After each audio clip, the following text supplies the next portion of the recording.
Еще раз здравствуйте.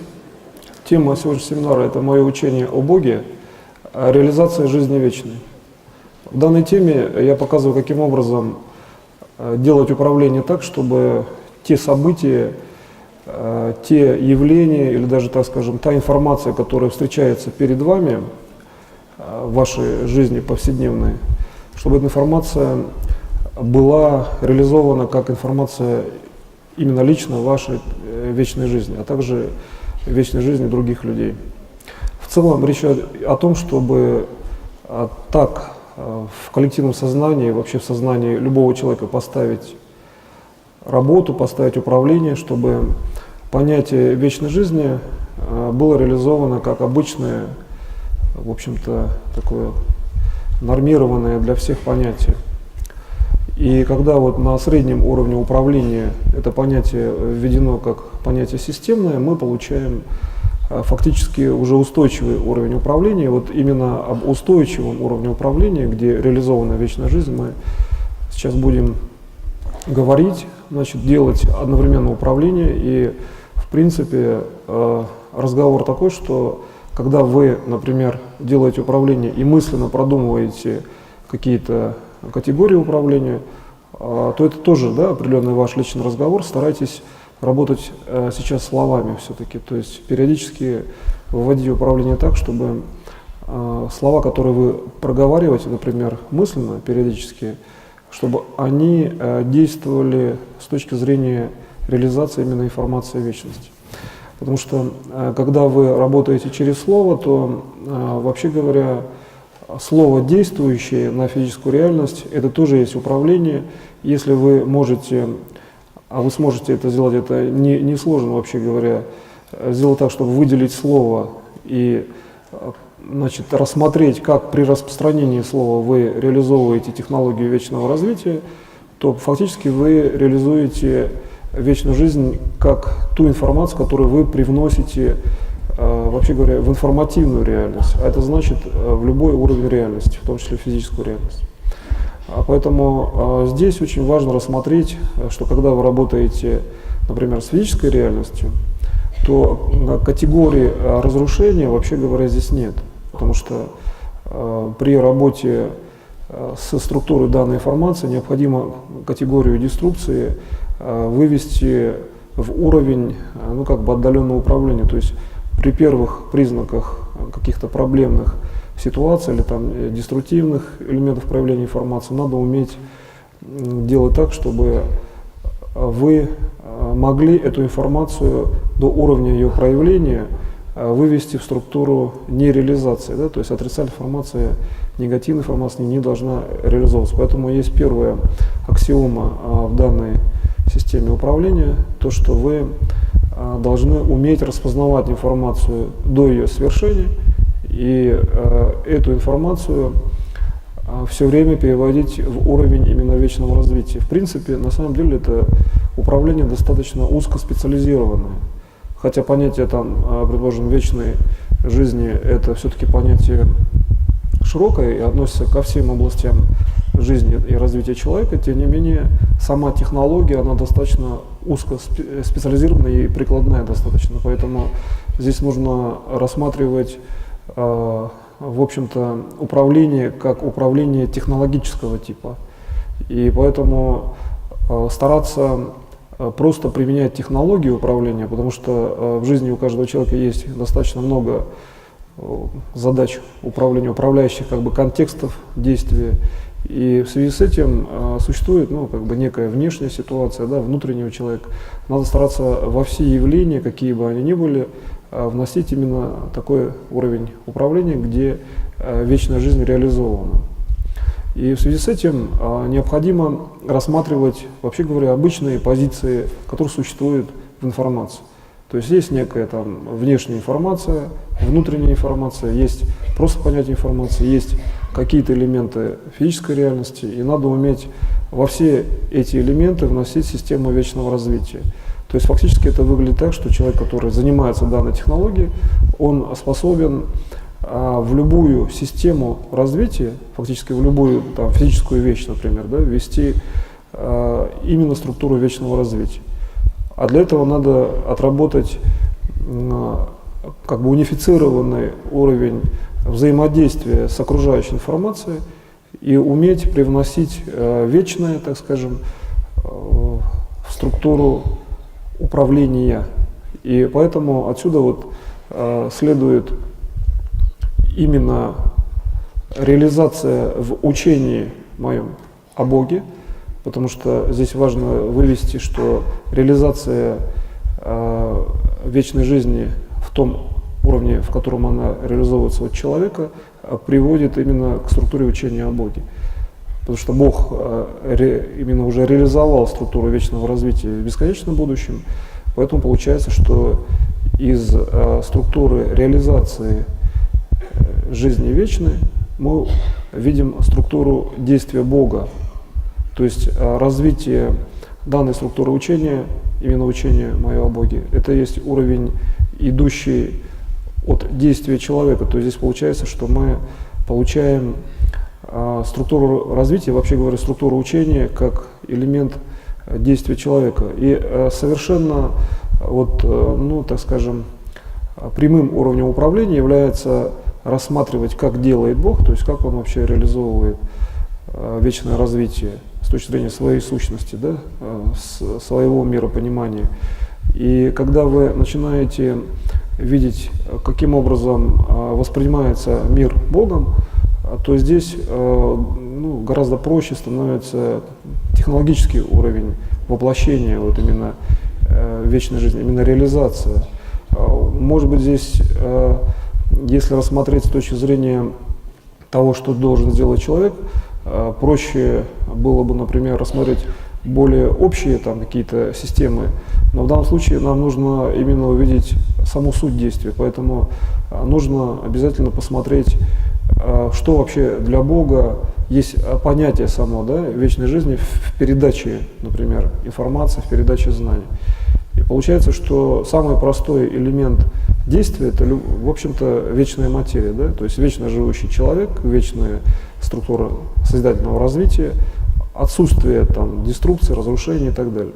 Получается, сам критерий реализации – это, во-первых, обычная система развития, нормальная созидательная система развития, за исключением того, что здесь именно нет разрушений. То есть, получается, информация содержит как бы внутреннюю некую такую капсулу, да, управления, то есть выглядит как инкапсулированная информация в виде определенного стока, похоже даже физически на некий там мешочек, который существует в любой системе управления, в любой информации. И вот этот уровень ну, там, возможной деструкции в развитии системы можно просто механически как бы отсюда вытащить с информации, как бы положить в сторону и из этой области получить созидательный уровень управления. То есть фактически первый уровень управления достаточно прост, хотя в общем-то сложность состоит в том, чтобы выделить уровень, который не соответствует, например, да, понятию именно вечной жизни, вечного развития. Но тем не менее при выделении, то есть при первом обращении внимания на структуру, которая должна быть видоизменена, мы имеем уровень дальнейших действий. Здесь вот достаточно своеобразная и, кстати, очень простая технология возникает. Ведь Бог, когда делал реальность и делает реальность, Он же не всеми элементами управляет как бы изначально логически, естественно. Например, что для Бога есть саморазвитие ситуации? Вот, и с этой точки зрения его духовное развитие, то есть вот началось какое-то управление, идет реализация, может даже на оптике рассматривать, как Бог делает, а дальше идет быстрое развитие ситуации как бы само по себе, да, что для Бога означает развитие само по себе ситуации. Для этого ему нужно рассмотреть структуру развития своей души, а дальше, например, духовный аспект развития, это как бы другая оптика, другое восприятие, это и есть развитие. То есть, чтобы создать управление, Бог создал для себя управление душой, управление духом, то есть он действует аналогично тому, как делает человек. И поэтому, прежде всего, в развитии вечности надо, значит, не просто рассматривать уровень как бы насыщения, да, вечностью какого-либо элемента информации, сколько действует аналогично, то есть действует так, как делает Бог, с точки зрения его позиции. Тогда получается вся реальность, то есть вся система действий будет такой же, то есть вечной. Мы просто делаем одинаково. Если один плотник как-то делает вещь, достаточно смотреть дело так же, получится такая же вещь.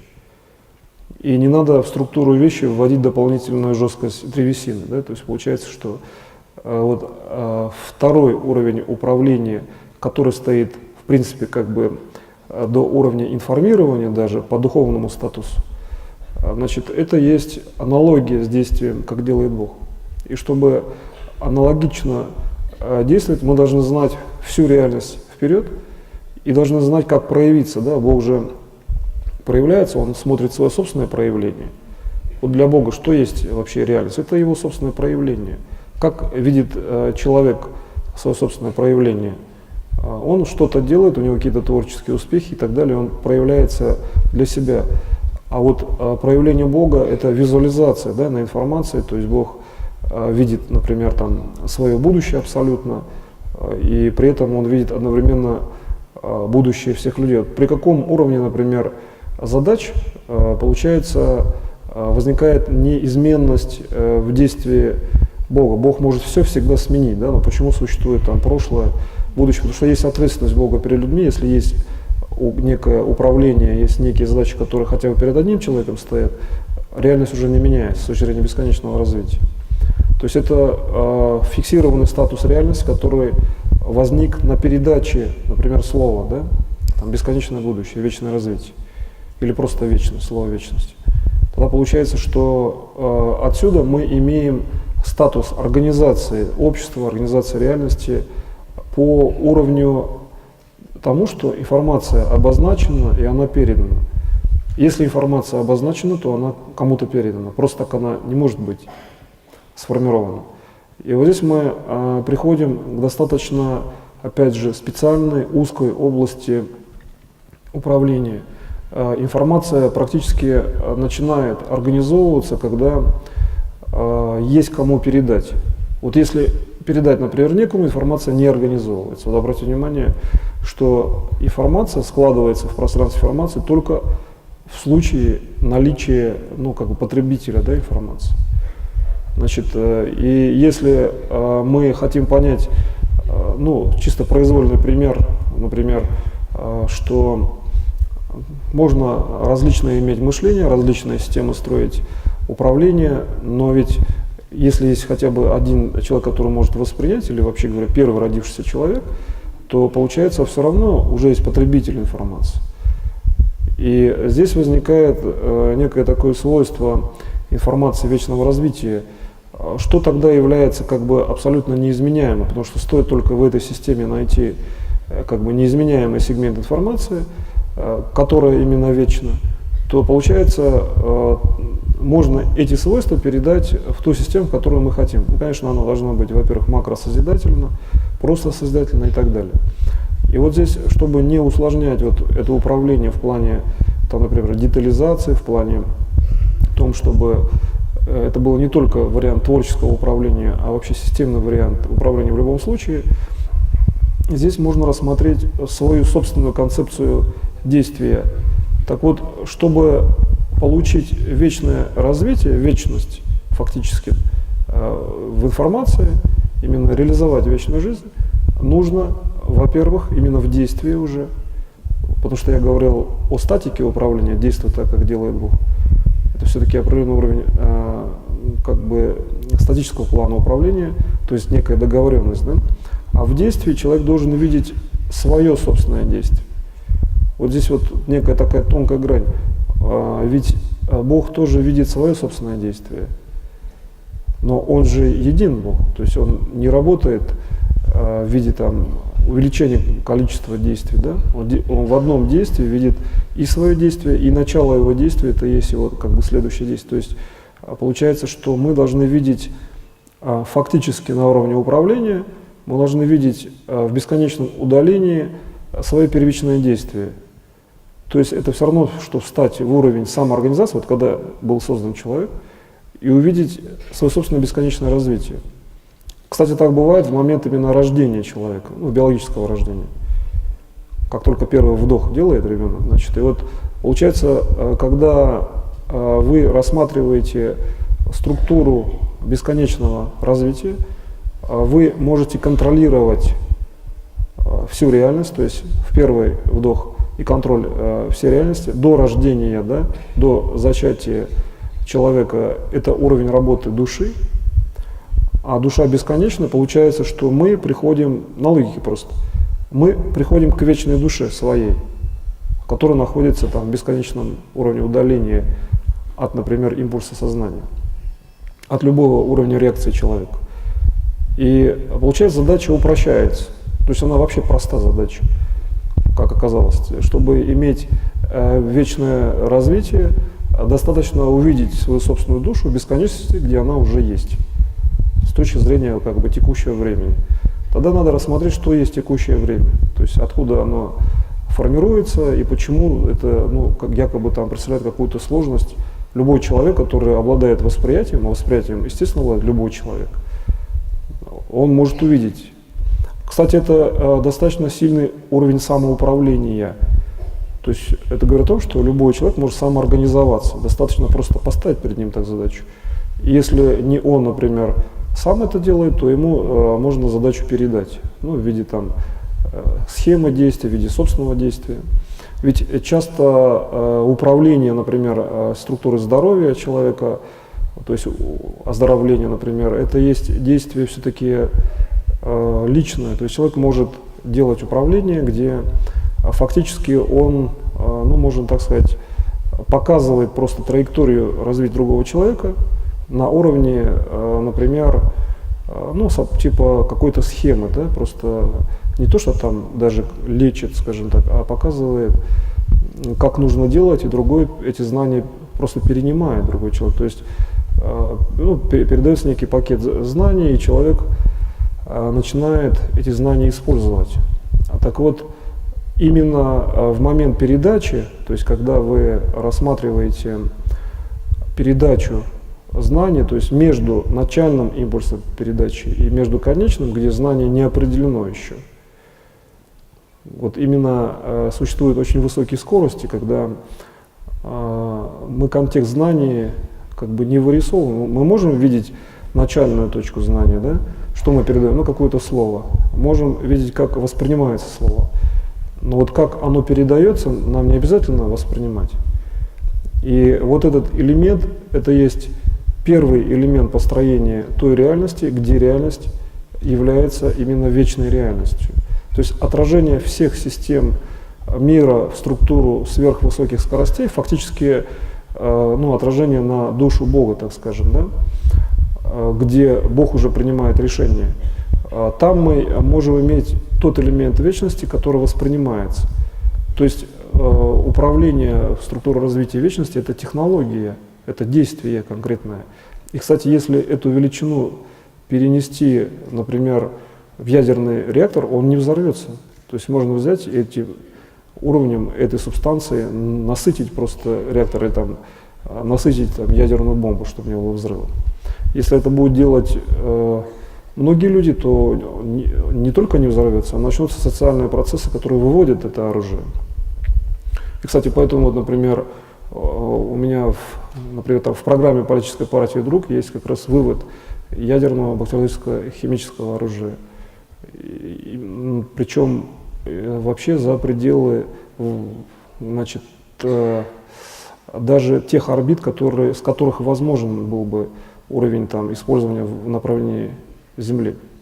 Бактериологическое оружие имеет, ну, в принципе, такую же проблему сопоставимую, да, и вот, ну, один из примеров, да, политическое управление, чтобы вывести систему в структуру более устойчивого развития. И работа в политической системе или там, в социальной системе, в какой-то вообще любой системе, которая бы приводила к реализации именно технологии вечного развития, это тот уровень, который позволяет увидеть человека свободного от возможного уничтожения. Вот принцип же свободы еще и в том, чтобы человек реально осознавал, что что-то делается реально для того, чтобы, например, не было, ну, хотя бы макрокатастроф. А в целом, вообще говоря, его интересует, конечно, чтобы у него была локальная проблема. С чем угодно, со здоровьем там, и так далее. Да? Получается, для человека, чтобы реально ввести структуру вечного развития в действие, необходима как бы, ну, некая одинаковость в восприятии, что его не достигает вообще никакая там отрицательная ситуация, ничего отрицательного не коснется человека.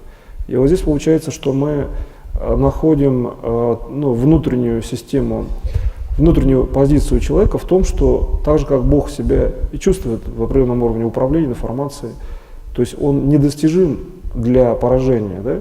То есть есть у Бога та информация, что там невозможно поражение, и так действительно происходит.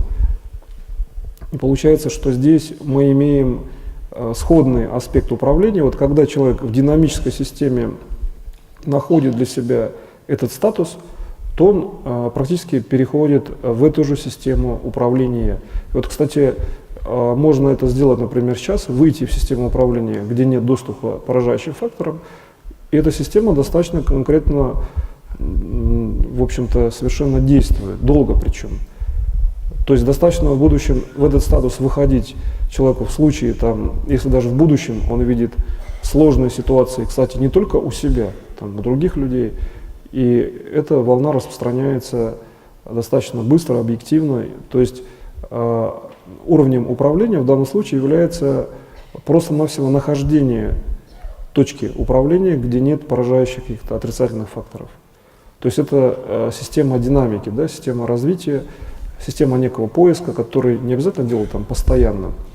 Можно ведь просмотреть 100 лет вперед, и там какие-то точки разметить и с ними поработать, или там какое-то время вперед. Поэтому, в принципе, здесь надо рассматривать управление таким образом, что у нас есть задача привнести технологии вечного развития, включая привнесение тем, что вы действуете лично, то есть передавая свой личный опыт, а опыт для этого должен быть объективизированным. То есть вы должны это делать и осознавать, что вы делаете правильно, должны быть критерии действия. Так, естественно, что критерием является там ваше личное состояние, то есть решение каких-то задач, там, проблем.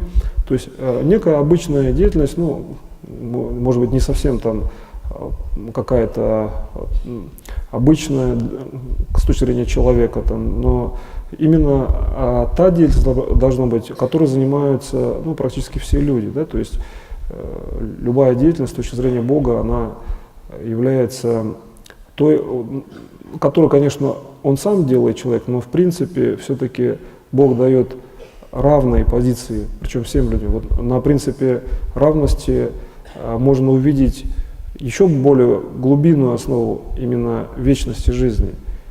То есть некая такая тихая гавань, и вот эта вот тихая гавань, она такова, что есть информация, достаточно большой массив информации, где вечная жизнь, то есть именно вечное развитие, технологии вечной жизни, они просто находятся как технологии. То есть можно на эту информацию выйти, например, там, считать эту информацию, получить получить там жесткую прогнозную фазу благоприятного вечного развития, и все, да, казалось бы. То есть если так вот в поисковом варианте работать. Но ведь личность все время ставит перед собой какие-то задачи, мир меняется, поэтому мы можем исходить только из того, что в любой момент перед нами может быть любая задача встать.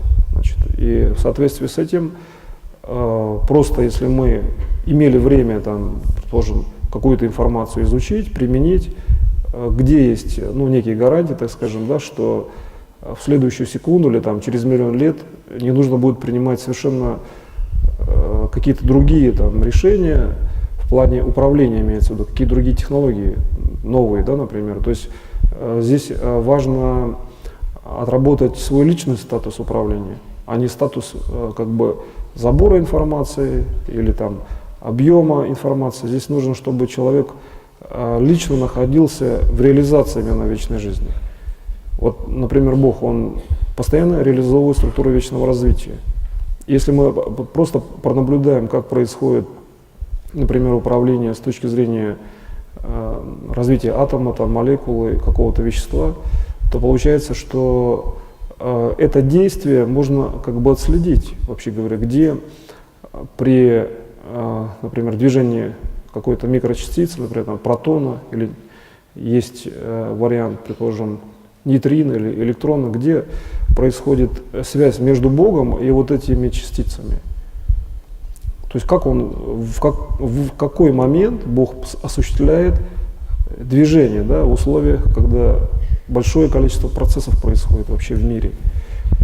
А с точки зрения технологии вечного развития, каждой частице еще дано как раз-таки право бесконечно развиваться. Так вот, как раз-таки ответ на этот вопрос находится в том, что мы имеем определенную как бы проекционную часть в развитии ситуации, то есть некая платформа, которая означает вечное развитие, содержит именно движение там, микрочастиц, развитие даже социальных систем и так далее. И дальше эта платформа находится в определенном месте, которое практически с точки зрения динамики развития человека связано с самим человеком. То есть человек может научиться мгновенно получить знания и распределить управление в бесконечность. Вот здесь возникает несколько усложненный план управления, потому что одно дело проговорить словами, другое дело взять и распределить управление в бесконечность. То есть это целая технология доведения информации до устойчивого плана. Да? Это когда человек часто решает частную задачу и то вкладывает ресурс определенный. А в условиях технологии вечного развития он же еще должен обеспечить вечное развитие информации, позитивное. То есть он должен, получается, знать все отдаленное будущее. Как приблизить будущее? Можно взять и приблизить, изучить какой-то фрагмент будущего, но это будет только один фрагмент. Так вот, чтобы все будущее было изучено в вашем разовом действии, нужно самоосознать тело физическое, по аналогии с тем, как осознает себя Бог. Как вообще Бог осознает свое физическое тело? Тогда управляем уже динамично, исходя из тела. И вот здесь вот понятие самоосознания физического тела, по аналогии с тем, как Бог это делает, реализация вечной жизни, это то, как он воспринимает, вообще говоря, развитие жизни. Он же может осознавать на условиях восприятия, получается. Да? Бог осознает на условиях того, что развивается Вселенная, развиваются какие-то процессы вокруг его физического тела. А учитывая, что он сам создатель тела, то он может только как бы с точки зрения человека анализировать развитие. И человек точно так же. Если он сможет рассмотреть в бесконечном развитии движения по отношению к физическому телу, по отношению вообще к нему, да, к человеку, то фактически можно сказать, что да, он тогда обеспечил себе реализацию вечной жизни, причем для всей реальности, но тогда он должен это сделать очень технологично. Он должен понять, что это касается его лично, что там происходит какое-то именно движение, действие, и получить фактически устойчивую, как бы неинформированную систему. Вот в чем критерий того, что вы посмотрели на вечность, да, на бесконечную информацию? В том, что обратный импульс, он нейтральный. Там идет только ощущение спокойствия, спокойного развития. Если, например, задуматься над тем, зачем Бог поставил так управление, да, чтобы человек мог воспринимать духовное действие. Что есть вообще духовное действие для человека? То есть зачем Богу понадобилось сделать так, чтобы у человека было духовное управление, чтобы он духом, да, мог управлять? Потому что бесконечное динамическое действие и назад, на духовной основе, через очень интенсивное действие человек получает информацию о спокойном будущем, да, о спокойном управлении, о неком спокойном статусе информации. То есть первый спектр вечности, какие-то светлые тона управления, где реализация вечности как бы в повседневную жизнь, это есть фактически, в общем-то, некое свечение достаточно огромного объема информации, некого массива информации. Часто это может быть частный некий элемент, но он настолько четко проявляет все то, что сложилось в этом мире, что мы видим вечность не в глобальной информации, а в частном действии, в слове просто. Ну, может быть, человек что-то скажет, одно какое-то слово, мы видим, что он как технолог вечного развития реализовывает вечную жизнь. То есть он ее и создает в том числе. Поэтому реализация – это создание структуры вечного развития, по аналогии с тем, как делает Бог. Разница только в том, что Бог тело самостоятельно также изначально создал. Человек может по аналогии с этим воспринимать начальный уровень создания тела, причем, например, первого человека. Да?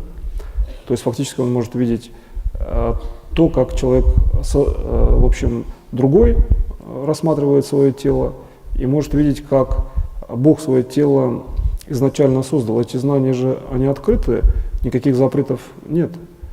То есть стоит только человеку захотеть, и он может увидеть структуру создания, например, там, физического тела Бога. Но такой же, как тело человека, разницы никакой нет. Тогда получается, что исходя из того, в чем вообще разница, в чем тогда отличие, да, почему у Бога, например, вечную реальность нам получается создавать, он там создает все время расширяющуюся реальность или где-то углубляющуюся, не суть важно, главное, что действительно явления вечности по вере человека отражены. Так вот, принципиальным аспектом действия является наличие веры. Например, вопрос такой: Бог себе верит, когда создает вечную реальность? Да, ответ очень простой. С точки зрения человека, он должен увидеть у человека элемент веры, вечное развитие. Ведь все явления создаются по отношению к человеку, вот, с точки зрения и человека, и Бога. Есть, конечно, другие элементы реальности, там, но в данном случае мы говорим о человеческом восприятии, что является основным, потому что человек создан по образу и подобию Божьему. И причем не только там в теле физическом, да, но в структуре действий, в развитии. Тогда получается, что его действие, его развитие – это есть действие, ну, скажем, как бы того контекста разумного, что ли, сознательного действия, ибо человек, он, вообще говоря, везде разумен, а вот именно структура сознания, где применена, где совершенно аналогично должны совпадать и действия Бога, и действия человека. И вот когда вы начинаете видеть абсолютную аналогию, то понятно, что вы достигли, в общем-то, первого уровня управления, да, в данной технологии, вы достигли элемента вечности, значит, причем такой объективизированной, не потому что она существует просто как информация, и не потому что вы там можете миллиард лет там жить в этой структуре вечности, а потому что вы действуете также аналогично. Ваши действия совпадают с действиями Бога.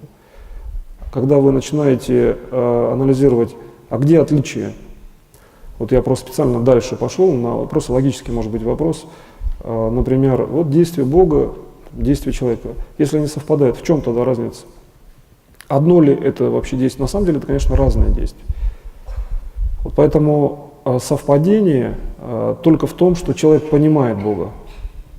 Вот когда он понимает, он действовать может так же, не обязательно сейчас, например, да?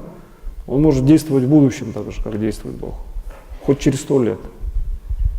И получается, следующим элементом реализации жизни вечной – это сохранение знаний тех, которые человек получил у Бога, то есть когда он рассмотрел уровень своего действия. А сохранение, в общем-то, ну, казалось бы, несложный механизм. На самом деле, где-то же знания нужно хранить, где-то их надо реализовывать. Так вот, сохранение – это приумножение. В данном контексте существует очень жесткое аксиома действий. Это приумножение знаний обязательно для других людей. То есть фактически, ну, человек может получить максимальное знание у Бога, а дальше он их должен приумножать. И тогда знания остаются в неизменном виде. То есть не то, что он их как-то должен видоизменять, просто большему количеству людей часто передавать, это уже приумножение. Ведь в каждом случае, если один человек понял то же самое, знание увеличивается на бесконечную величину с точки зрения самого человека как бесконечной величины. И когда вы вот эту структуру вечности постараетесь сейчас внедрить в управление, вот посмотрите, вы возьмите ваши личные задачи, значит, и постарайтесь не только личные, вообще задачи цивилизации, задачи вечности просто. Реализация вечной жизни, кстати, это достаточно общественный уровень действия, как бы, в общем-то, если мы вот такой несколько более обобщенный, да, обобщенный уровень действия рассматриваем, то получается, что вам нужно сделать какое-то действие, исходя из задач всеобщего все-таки развития. Здесь очень четко выявлен контекст достаточно объемного действия, то есть макродействия. И поэтому, когда вы начинаете работать по своим задачам, обязательно выйдите на идеологический статус действия, потому что здесь душа каждого человека выступает как идеолог вечного развития. И поставьте свои задачи, исходя из макроидеологического действия, и вы увидите, что задачи динамически быстро начнут решаться. Вам даже часто к ним не надо будет как бы выходить, да? Поэтому постарайтесь сделать это управление сейчас через именно реализацию вечного развития для всех. Вот эта технология, она требует именно всегда работать для всех. Ну, в принципе, логически понятно. Вечное — это всегда для всех. Так что поработайте, я поработаю вместе с вами.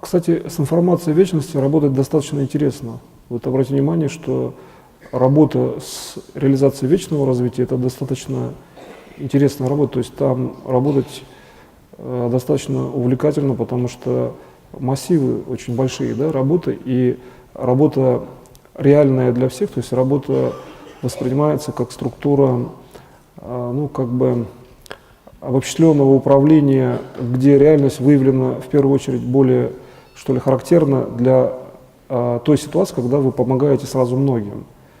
Хотя, например, вы можете работать, реализовывать вечную жизнь по своим задачам, все вокруг делать, например, вечно, но при этом вы, получается, что в интегрированном варианте, как бы в следственном, все равно работаете для всех.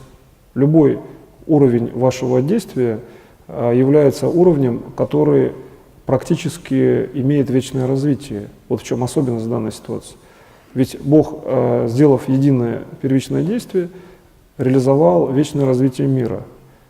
Получается, одной из технологий данного управления является то, что вы должны фактически как бы специально отслеживать на уровне информации, что ваше любое действие — это действие, которое развивается затем вечно. То есть каждый ваш импульс, который вы оптически восприняли, нужно как бы сопровождать структуру вечного развития. Выглядит, кстати, это именно так вот в основном.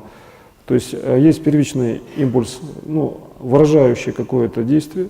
Дальше вы должны сопроводить уровень оптический до уровня именно структуры вечности. И получается, что вы можете эту структуру вечности даже уже не воспринимать как информацию, а достаточно просто начинать сопровождать с целью вечного развития этого импульса. Например, как Бог делает так, чтобы некие явления были, ну, неожиданные, да, с точки зрения восприятия человека. Так можно же было создать линейный мир, где все понятно. А как вообще создать элемент неожиданности или какого-то третьего несистемного действия? А для этого достаточно заложить в структуру начального действия такое развитие, чтобы в будущем было понятно, о чем речь, и понятно, что исполнится, но не обязательно смотреть как бы в деталях, получается. То есть ведь для Бога неожиданность — это тоже работа. То есть как создать неожиданность вообще? Для этого нужно, вот, ну, например, такой вот подход возможен. Тогда получается, что если мы, предположим, рассматриваем управление так же, то есть берем начальный импульс управления, как бы посылаем в уровень вечного развития, дальше нам можно не смотреть. Нам понятно, что импульс прошел в структуру вечного развития. И все. Но ведь в основном-то люди так и живут. То есть я сейчас показал структуру наиболее естественное для человека, значит, человек постоянно выводит управление в структуру вечного развития. Просто он не дифференцирует как бы дальнейшее развитие, потому что ну, вот есть аспект передачи знаний, как знания вообще передать, да? Должны быть системные знания, но они же на чем-то должны базироваться и по отношению к чему-то передаваться. Как передать законченную информацию какую-то? Можно передать ее на основе там, другой базы знаний, да, какой-то. Но, как правило, законченную можно передать на основе сопоставления с бесконечной информацией, то есть как бы с незаконченной. Да? И получается, если мы хотим понять, как вообще Бог шьет концы событий каких-то, где вообще понятие законченности в его действии, то получается, что здесь мы вполне можем, кстати, это мощный механизм оздоровления человека, все время в пространстве, где как бы существуют системы оформления событий, организации событий, все время из этого пространства выходить в управление, то есть не давать ветви события войти в структуру ну, некой неблагоприятной ситуации. Это, кстати, как элемент даже просто лечения можно рассматривать, то есть это в этой уровень управления войти и все время обходить структуру там, заболевания. Достаточно часто продержать управление, буквально там, миллисекунду, заболевание исчезает. И здесь получается, что если мы, например, делаем управление так, чтобы было понятно другим, а это необходимо делать, вообще говоря, чтобы было понятно всем другим, всегда причем, там даже через бесконечное время.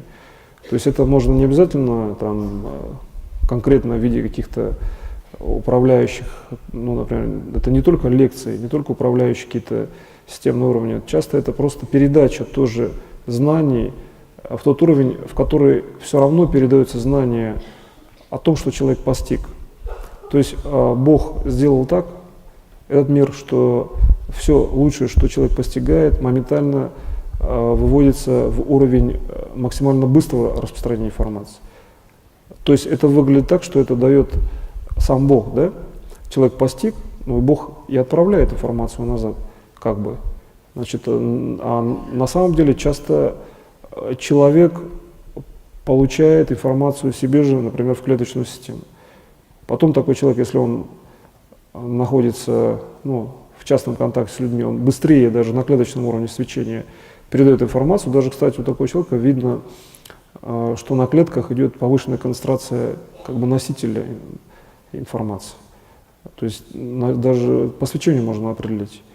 И такие технологии, кто именно реализовывает вечную жизнь, постепенно входят в систему управления такого типа, что свечение вокруг них увеличивается за счет именно системы передачи информации, где вот не фиксированная система окончания событий, это все-таки, опять же, узкая технология, где не фиксирована система окончания событий, потому что если фиксировать, это другая технология.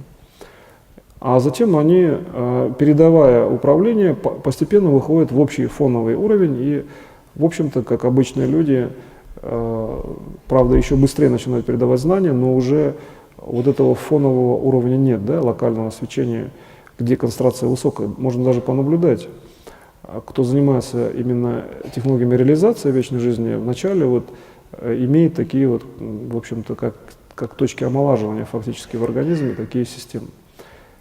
И вот если мы, например, переходим уже к системе, где события закончены, то есть мы даем маршрут, начинаем события, переводим, да, вот здесь вот вечность, мы сюда выводим структуру событий и говорим, вот здесь вечность определена. Так вот, структура взаимодействия определенной как бы вечности, скажем, найденной в пространстве, ну, то есть человек потратил время, ведь найти информацию это несложно, надо тратить время, какие-то миллисекунды, но все равно тратить. Например, мы значит, решили там, потратить время, нашли информацию вечности, так вот, взаимодействие окончательных систем, там, где импульс понятен, и систем, которые ну, как бы бесконечно развиты, то есть они динамические системы и незаконченные, например, в плане логики. Это есть уровень, где воспитывается и создается фактически то сознание человека, которое создает вечное физическое тело. Вот это вот закон конкретный. Значит, это область, где такое сознание формируется, а это достаточно сильный уровень управления в реализации вечной жизни, потому что человек, который имеет, например, там, вечное тело, развивает знания в сторону вечного развития, развивает знания о вечности тела, имея причем на определенном уровне. Он, естественно, больше реализовывает структуру вечной жизни в обычной системе развития. Ведь понятие вечной жизни – это достаточно простое, объективизированное понятие. Это значит противодействие, например, там, глобальному уничтожению, ввод системы оздоровления там, и перераспределение знаний, значит, ну, путем того, что наиболее активные участки там, как-то знания передавать быстрее, наиболее там какие-то фундаментальные вещи в управлении или быстрее, или наоборот давать больше времени для анализа и так далее. То есть человек начинает анализировать более системно, более детально все, что происходит, и у него механизм обработки информации за счет сознания резко увеличивается в этот момент. Ведь технолог, который реализовывает вечную жизнь, он должен фактически контролировать большое количество факторов, именно с точки зрения вечного развития.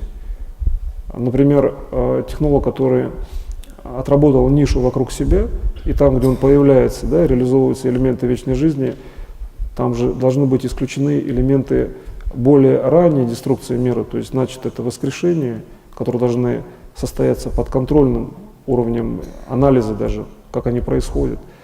То есть это уровень развития вечности, чтобы человек не уходил из жизни, да, то есть отсутствие смерти и так далее. Это целый уровень, ну, некий такой комплекс мероприятий, так скажем, в обычном понимании, в организационном плане, так скажем, или просто там в действии. Но при этом этот уровень, он достаточно естественный. Вот когда человек посмотрит вглубь, ну, как бы своего организма, если так вот можно выразиться, там просто такой достаточно своеобразный термин избрать, например, внутрь организма куда, не суть важна. Такой простой уровень управления. Просто направить структуру сознания внутрь, может даже не преодолевать кожу, да, как бы в структуре управления, то есть не формировать полностью слова сопровождения, там можно начальный уровень слов формировать, то вы увидите, что при приближении к вам вы фактически за собой ведете в этом импульсе целую вечность развития. Вот импульс в отношении себя можно направить только если вы имеете с другой стороны структуру именно вечного количества ситуаций. Это простой пример, как себя найти в информации. И если где-то ситуация локальная, например, то именно в информации с точки зрения вечного развития, потому что когда информации бесконечное множество, вы же должны уметь четко определять адресность любого события, да, включая там себя находить. Почему это технологически будет требоваться? Потому что в условиях вечного развития нужно понять, где находится система действия, да? Ну, то есть там действие вашего духа, сознания, так-то, где вы находитесь, вы и так всегда понимаете и знаете. А в информации это прикладной элемент управления. Например, бесконечное количество событий мира. Бог создал мир, Он создал себя. Как Он вообще тогда находит свое личное действие, да? И самый простой постулат, тогда Богу надо, значит, физическое тело человека, получается. Тогда нет проблем, Он сразу себя находит. Значит, но здесь вот возникает элемент следующего уровня, ведь Бог мог создать вообще другую реальность, там, и вот принципиальный уровень человеческого тела тогда в чем заключается? Что есть тело, например, человека, ну, скажем, в божественном понимании? Все явления связаны друг с другом. В проекционном плане получается, например, человеческое тело, а внутри любой вещи тоже есть как система проекции бесконечного мира. Значит, физическое тело – это есть определенный уровень управления. Есть уровень сознания, который ну, там, занимается, да, данным управлением. Но здесь получается, что только в совокупности физическое тело, душа человека, дух, сознание мы имеем, дополнив этот перечень еще там различными уровнями развития человека, мы имеем как бы задачу личности. Так вот, задача Бога в передаче, да, например, информации, то есть Бог передает человеку информацию, и вот у него задача может быть, вообще говоря, только одна у Бога. Передать именно задачу вечного развития человеку. Вот тогда, кстати, Бог, получается, что здесь мы начинаем такое управление делать независимо даже от уровня управления, то есть, например, мы можем произносить мысленно звук, начальный уровень звука, менять структуру звука. Здесь мы можем видеть, что существует доинформативный уровень передачи информации, то есть Бог смотрит на человека и взаимодействует на уровне души Бога и человека. И вот здесь возникает первичный уровень разделения, да, так скажем. Ведь по сути, вечное развитие, вечная жизнь – это приближение к статусу божественного развития, то есть когда человек очень системно, четко, но самостоятельно, может быть, у человека там путь не обязательно там расширять галактики, ему, может быть, просто надо вечно жить и все. Значит, и тогда получается, что здесь он очень четко должен понимать, что духовное единение с Богом, то есть умение распознать информацию свою и информацию Бога, это есть статус в реализации именно вечной жизни. То есть только таким образом можно реализовать реальную человеческую вечную жизнь, когда человек взаимодействует с Богом в плане именно основной задачи Бога фактически. То есть человек воспринимает, что он должен познать все бесконечное развитие, он должен познать, как жить вечно. Он на это идет сознательно, хотя да, работы много, понятно, что большой объем информации, но как бы раз уж так сложилось, значит надо воспринимать, да, ну такой логический простой ход рассуждений. А если исходя из этого статуса человек все-таки видит дальше, как Бог передает ему следующие знания, и эти знания он уже начинает передавать другим, то получается, что достаточно какого-то одного объема он освоил человек, и ему, в принципе, не нужно, он начинает, например, действовать дальше, да, самостоятельно. То есть возникает конечность действия. То есть выражение именно конечности действия – это в осознании определенного объема информации. Значит, изначально человек имеет достаточно много информации, фактически бесконечное, да, свойство, любая информация обладает свойством бесконечности. Дальше он принимает какой-то объем, ему достаточно, и, значит, конечность действия – это есть все-таки выражение воли человека, получается.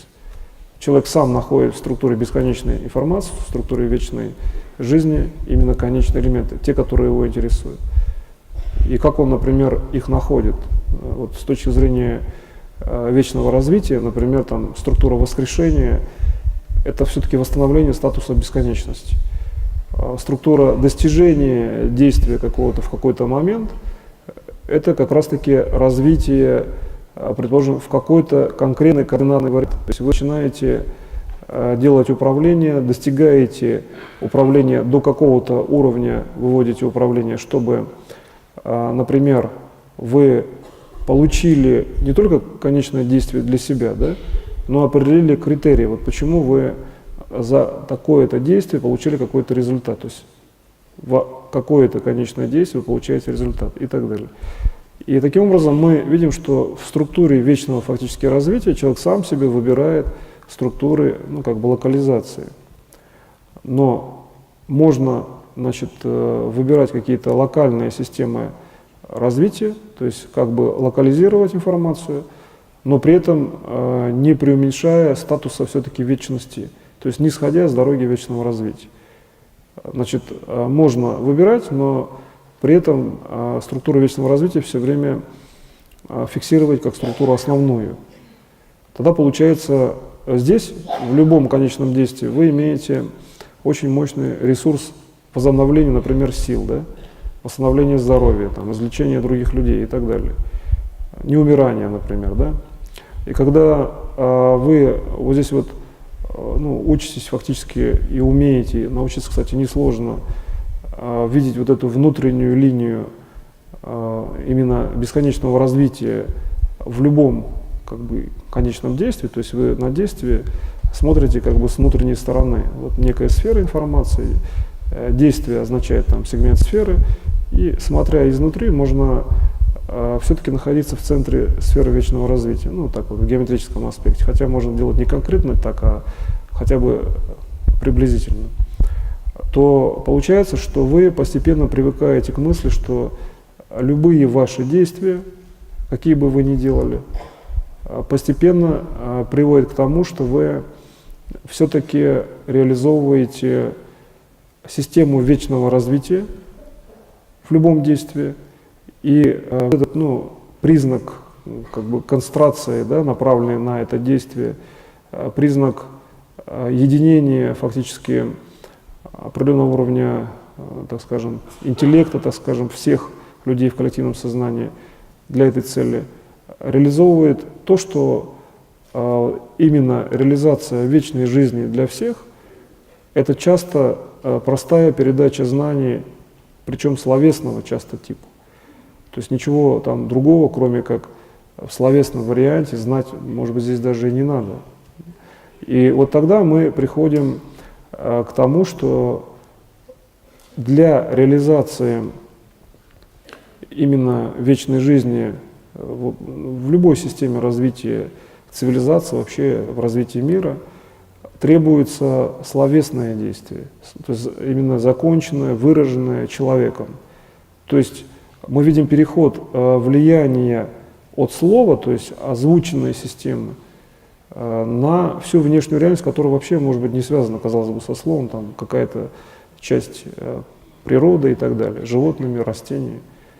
И как только мы начинаем наблюдать связь между словом, физически сказанным, и элементом каким-либо, ну, например, там камень, растение, вообще какая-нибудь галактика, космическое пространство, затем переходим на наблюдение такого плана, когда человек думает и как здесь связана, предположим, ситуация, да, с внешним развитием, то получается, что мы начинаем видеть, как мысль человека влияет на всю реальность, то есть как ваша мысль влияет на реальность. И тогда вы, в принципе, входите в систему как бы пересекающуюся, взаимообразную.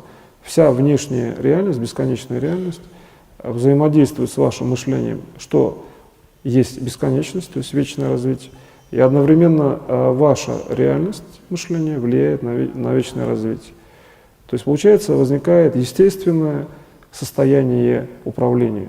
Кстати, вот в этом управлении, именно реализация вечной жизни, очень такие своеобразные происходят аспекты управления. Вы начинаете управлять, затем реализовывается вечная жизнь, и ситуация может восстановиться до того уровня, при условии, конечно, получения знаний, там, улучшения событий, примерно такого же типа, как вы получали до управления, ну, с изменениями теми, что вы улучшили там показатели управления или решили свою ситуацию. А в целом ситуация может напомнить ту, которая была до начала управления. Как бы Бог, когда ведь начинает делать, Он в принципе приходит к тому же самому, по сути, там, добавляя или там, как-то уменьшая события, Он же может именно в системе событий очень четко что-то добавить, что-то уменьшить. И вот именно когда вы работаете в структуре вечного управления, вы фактически получаете часто возобновление первичной ситуации. То есть уровень как бы отсутствия информации реализовывается в человеческом восприятии. Начинаете работать, получаете систему действий, и практически ситуация примерно такого же уровня, как она была, например, да? Тоже характерное действие в структуре управления вечностью. Просто-навсего здесь происходит, естественно, управление в большей степени в макросистемы, то есть вы передаете знания о вечном развитии, которые или мгновенно, или там позже обязательно к вам спускаются, и вы реализовываете вечную жизнь в структуре, например, здоровья. Кстати, этой технологией очень просто пользоваться, чтобы нормировать здоровье до уровня начального. То есть вы делаете управление такого типа, что до уровня, ну, если есть какие-то проблемы, а если проблем нет со здоровьем, значит просто управление событиями тогда сразу же реализовывается, даже управление со оздоровлением.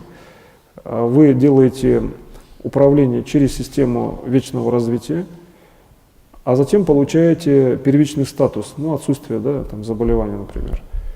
При этом в мире как бы ничего не меняется. И вот вы приходите к основному уровню управления, как бы именно в этой технологии, к некой такой тайне управления, которую познать нужна некая концентрация, да, некая приверженность к тайне, так скажем. Хотя в управлении по спасению тайн нет, но здесь как бы некий такой возникает нюанс, ну как бы допуска, да, к информации определенной. Хотя на самом деле это свобода воли человека, он хочет, будет допущен, хочет, нет, хочет он слушать что-то, да, хочет, он может не воспринимать, он может совсем другой смысл воспринимать в этой информации. Но вот здесь вот возникает именно уровень такого типа, ну, так скажем, в управлении как таковом, что, значит, у Бога вообще происходит до его начального действия, то есть как он вообще организовывает свои действия, вот с точки зрения там, первичной логики, когда логика воспринимается, что действие выражено, что вообще до этого действия у Бога. И вот когда вы, ну, вот по этой системе развития идете дальше, вы видите, что на самом деле тайн никаких нет, потому что первичная эта информация, она никак же не оформлена. То, чтобы создать тайну, мы должны в первичной информации внести там какой-то условный смысл, да? Но первичная информация, она нейтральная, из нее можно получить любой аспект. Начальное действие и конечное – это часто одно и то же, за исключением самих действий. То есть события рождаются в едином уровне. И вот мы приходим к тому, что все события фактически рождены в первичный уровень именно рождения мира, да, создания мира получается. И уже в этой точке, когда мы к ней приходим вот таким путем, мы видим, что отсюда вполне как бы четко прослеживается наша задача. Реализация вечной жизни – это умение привнести в событийную систему развития, которая изначально ясна, свой личный контекст, то есть свою личную волю. И вот здесь вот как раз Бог дал свободу в действии любому человеку, что любой человек может внести, то есть довоссоздать или там создать, элемент создания получается, значит, свою личную там, систему управления, как-то реализовать свою личную концепцию действия. И вот это, кстати, наиболее устойчивая форма управления в реализации именно вечной жизни, то есть выработка личного действия именно в систему изначально положенных событий. При этом, естественно, с точки зрения личного выбора. Есть начальные события, можете, например, сделать управление. Есть те, которые все равно произойдут, потому что так устроено коллективное сознание. И получается, что они наиболее свойственны в управлении основному количеству людей, поэтому они и произойдут с точки зрения созидания, конечно. Любой отрицательный статус можно преодолеть, потому что коллективная воля здесь будет определена. И получается, что в реализации именно технологии вечного развития здесь можно рассмотреть, где внутри каждого человека, да, или там возле каждого человека, где у вас существует именно структура вечной жизни как таковая, выделенная в действии на некое преодоление, на некое изменение ситуации. И получается, что когда вы начинаете видеть вот эту систему вечной жизни как таковую, которая существует в вас, то есть эта вечная жизнь, она в вас есть, и вам нужно просто-навсего ее реализовывать, то возникает просто элемент отношения, да, в каком случае вы реализовываете там задачи души, духа, сознания, например, да, какие-то свои личные просто задачи, как таковые совокупные. А когда вы реализовываете задачами именно вечного развития, вечной жизни, получается, что это все-таки разные. Иногда, кстати, достаточно четко видна как бы разность в действии. Когда задачи вечного развития, то, соответственно, и взаимодействие другое. Если просто частные задачи, естественно, пусть они там макросозидательные в управлении через макроспасение, все-таки это уровень частности здесь соблюдается. И отсюда, если мы реализовываем задачи вечного развития, исходя из, например, задачи человека, то получается неразрывная связь между задачами человека и Бога. Когда человек ставит задачи вечного развития, он имеет неразрывную связь с Богом. Потому что у него тоже, у Бога, задачи вечного развития. И Бог дает то, что он считает необходимым, а человек реализовывает свое. То, что необходимым, он считает не только потому, что это его личная задача, часто потому, что он видит, что это задача и Бога тоже. И исходя из этого мы получаем такую интегрированную, живую, так скажем, в реальном понимании, реальность именно вечного развития, вечной жизни. То есть эта реальность существует как таковая сама по себе. То есть вечная жизнь – это форма информации, которая и выглядит просто как вечная жизнь. Значит, одним из способов реализации этой информации просто взять эту информацию и вводить в систему управления как структуру вечной жизни, как структуру вечного развития. Это, кстати, наиболее, может быть, даже простая форма управления, умение ввести предварительно, таким образом, как я сказал, выделив информацию, умение ввести эту информацию в событийную систему. Там просто нужно знать, где в событиях место для этой информации, время и как вообще положить эту информацию. Да? Но все равно, что как строительный материал. То есть эта информация, нам нужно взять и в событие просто вписать, расположить внутри события этот некий такой шнур, да, канат. Напоминает, кстати, просто как некий жгут. Эта информация выглядит именно так, такого золотисто-серебристого цвета. Чем мы глубже входим в эту информацию, тем точнее понимаем, как устроен организм человека. С точки зрения времени, например, да, с точки зрения пространства. То есть, когда понятно устройство, то понятны системы взаимодействия человека и реальности. Тогда часто, кстати, не обязательно что-то воспринимать, технологически там как-то реализовывать, достаточно понимать. И поэтому реализация вечной жизни – это и есть такое специальное состояние понимания, внутреннего понимания, как на внутреннем уровне устроен организм человека, его жизнь, да, его душа, сознание, даже, может быть, просто действие человека с точки зрения каких-то отдаленных, бесконечный уровень систем.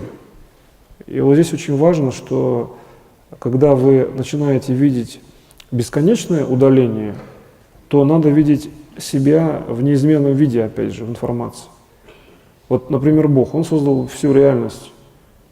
И тогда Он, если посмотрит на себя в бесконечном удалении, для Него же ничего не изменится. Он, в принципе, там никакого опыта особого не набрал же, Он уже создал и все. И для Него бесконечно он сам же, и без какого-либо даже опыта. Он же сам. И получается, что когда человек начинает воспринимать свое развитие, по аналогии, может быть, только на чувственном уровне также, это, кстати, колоссальный источник управления с точки зрения, например, оздоровления. Да? Кто здоров, для тех это уровень многосистемности действия, то есть просто-навсего некий уровень ресурса, энергии, если так можно выразиться.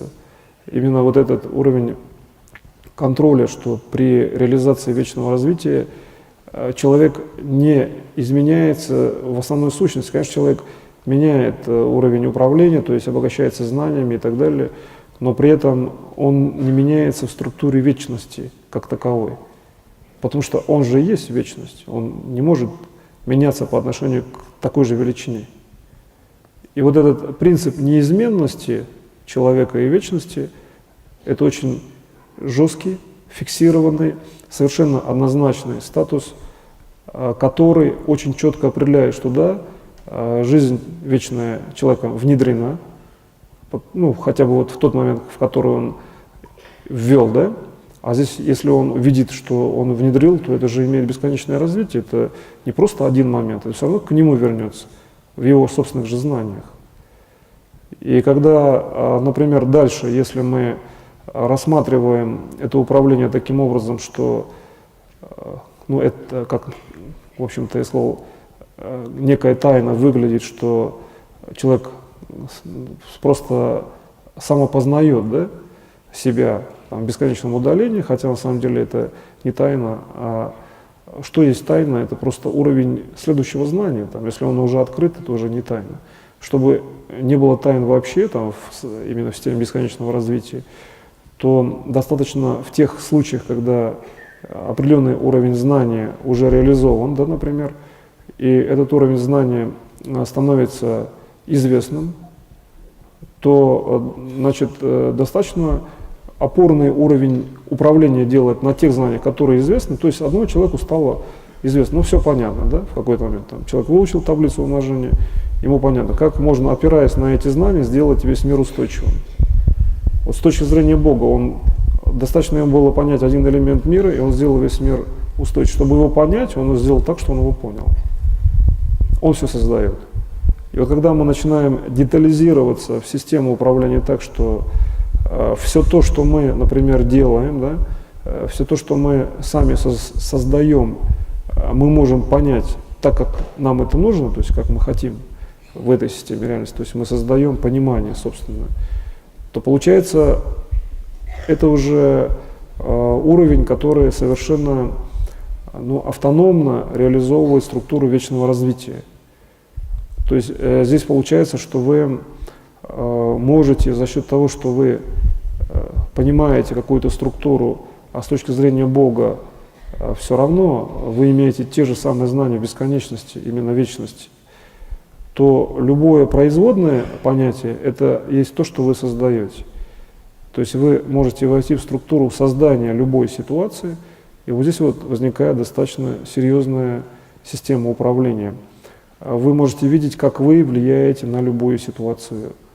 И вот это вот проникновенное, точное понимание этой системы мира, то есть можно видеть, что в любой точке развития мира, где бы вы ни были, вы влияете на реальность таким образом, что вы практически получаете, в общем-то, так скажем, достаточно четкий, хотя звеньевой, но достаточно центральный уровень управления на всю реальность. Здесь вот важно увидеть, что при звеньевом развитии информации вы все-таки управляете всей реальностью.